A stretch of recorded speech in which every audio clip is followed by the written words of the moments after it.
This is the fourth video I've filmed today, and I'm all out of witty intros, so just imagine I'm saying something funny right now, and let's get to the intro song.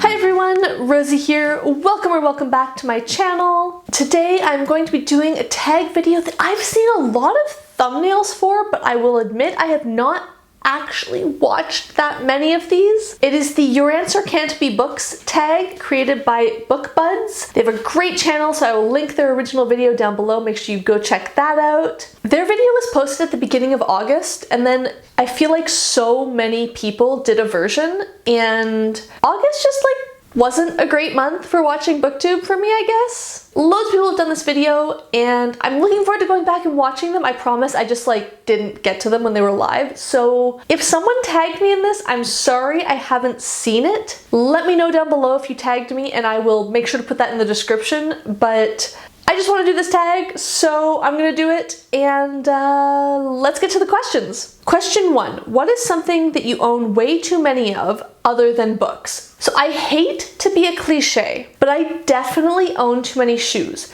Not in an absolute sense. I don't think I actually own that many pairs of shoes, compared to most people or most women, but I own too many pairs of shoes given how many of them I wear. I don't think I've ever talked about this before. Why would I have? But I have very, very finicky feet that get uncomfortable very easily. So basically, in the summertime, I wear Birkenstock sandals, one style. It's been the same style since I was a teenager. I just always buy the same ones. And in the wintertime, I wear black Blundstone boots. And again, I've been wearing not the same actual physical pair of boots, but the same style since I was around 20. Yeah, we're in transition season right now. It's the beginning of October, so when it's warm out, I'm wearing sandals. When it's cool out, I'm wearing boots. And basically, 99% of the time, I just wear those two pairs of shoes. And running shoes for running, but day to day, I wear two pairs of shoes. I own so many other pairs, and I don't know, probably on the order of 10, which again, it's not actually that many pairs of shoes. It's just so many of them sit unworn so much of the time because I'm oh yeah, it's a beautiful pair of heels, and I know that I'm going to hate myself after an hour, so I never wear them. Or oh yeah, those dress shoes look really sharp, but again, I just don't find them comfortable, and I have a very low tolerance for uncomfortable shoes. So I own too many pairs of shoes, or I own a lot of pairs of shoes compared to what I wear. Let's not shame, but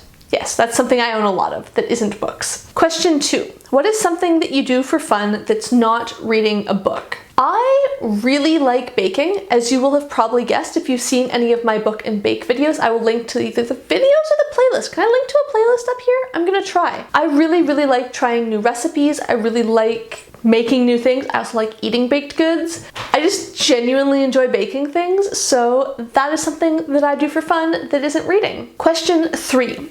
What's something special or important on your nightstand that's not a book? I actually have a bit of an obsession with clear surfaces, not in a super minimalist, everything is just flat white and I own no possessions way, but I really don't like my surfaces to get too cluttered, because I feel it can be really quick to go from I have 3 things on my nightstand to there are 50 things piled on my nightstand and it's just a mess. So actually, a book is pretty much the only thing on my nightstand. I have a little lamp, a coaster. Is a coaster a thing? I don't know.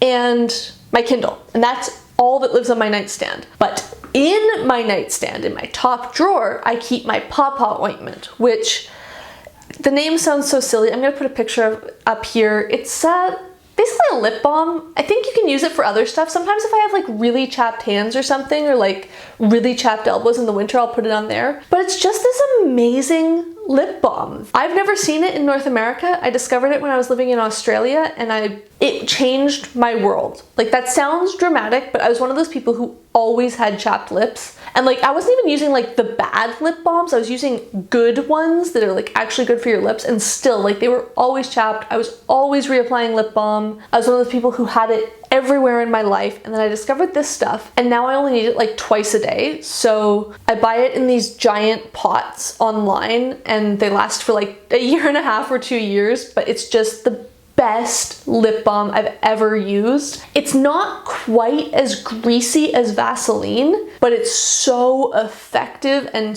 just, it's a really good lip balm, okay? So that's the really important thing that lives in my nightstand, but not on it. Because again, you start with a Kindle and some lip balm, and then all of a sudden there's half of your life in a 2 square foot area. Question 4. What's something that you buy at a bookstore other than books? Honestly, not much. I don't tend to go to like the big box style bookstores. The ones in Canada that we have are like Indigo and Chapters, where they have like, you know, mugs and a whole selection of gift items and like all sorts of non-bookish stuff. I tend to shop at, if I'm in a physical bookstore, indie bookstores where it's basically just books. I mean, occasionally I guess I might buy like a card or a calendar, I guess. But I really don't buy much at bookstores other than books. Question 5. What's a fun gift that you've received that wasn't a book or a gift card for books? I'm hard to buy gifts for, and I will acknowledge that about myself. If I want something, I want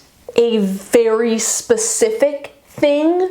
Like, I'm never gonna say, I'm struggling to even think of an example, but like, okay, this is so random. I'm never gonna say I want a throw pillow. I'm like, I want this exact color, this size, this fabric. I have specifications. I find it hard to ask for physical objects because I'm like, it's just too complicated because I'm like, I want exactly one thing. But also I really like experience gifts. I really like, yeah, just doing things gifts. My birthday's only a month before Christmas, so especially then I'm like, I don't know. There are too many people asking me what I want all at once, and it's stressful because it's hard to say that like I want this precise thing for so many things. So for my birthday, we usually do something together, and that's really fun. One year we went to like a local thermal spa where there's like a whole bunch of saunas and cold plunges and hot pools and stuff. It's really, really lovely. So we did like a whole day out there, and that was my present. Or in 2019, we went to see one of my favorite bands, Partner. They played, actually, it was amazing. They played in our city on my birthday, so we went to the show together for my birthday, and that was so great. This year, pandemic pending, we're gonna go see another artist that I really like, Ralph. We're going to see her in Montreal the weekend before my birthday, and like we're gonna have a weekend trip to the city, and that's gonna be my birthday present. Those presents are always really, really fun and not books. Actually, I rarely get books as presents. Every now and then, but I think most people assume that I read so much that they don't know what to buy me, I guess. Question 6. What's a YouTube channel that you watch that's not related to books? I actually watch a fair number of channels that aren't book related. I like some cooking channels, so one that I've been watching for like, it's gotta be close to 10 years now, is Sorted Food. I've been watching them not since the very beginning, but like, yeah, for a very long time. They started out as like simple food how-to videos, and now they just do all sorts of fun like entertainment type content stuff. That's super cool. I really like watching costume videos, so that's like costuming and historical costuming videos. I love, of course, our Queen Bernadette Banner. I really like Morgan Donner. Of course, I can't think of anyone else off the top of my head now. I don't know. This is why I usually prepare my answers to tags in advance and like prepare notes, because I can't think of anything off the top of my head. But I guess those are a couple channels that I've mentioned now, and they're all really cool. So I'll put links to them down below in case you want to check them out. And question 7, tag 5 booktubers that you want to learn more about. Okay, well, I will have tagged some people at the beginning, and as I said, we'll make that editing Rosie's problem, and she can film a little clip for you and insert that in with some tags when I'm feeling more organized.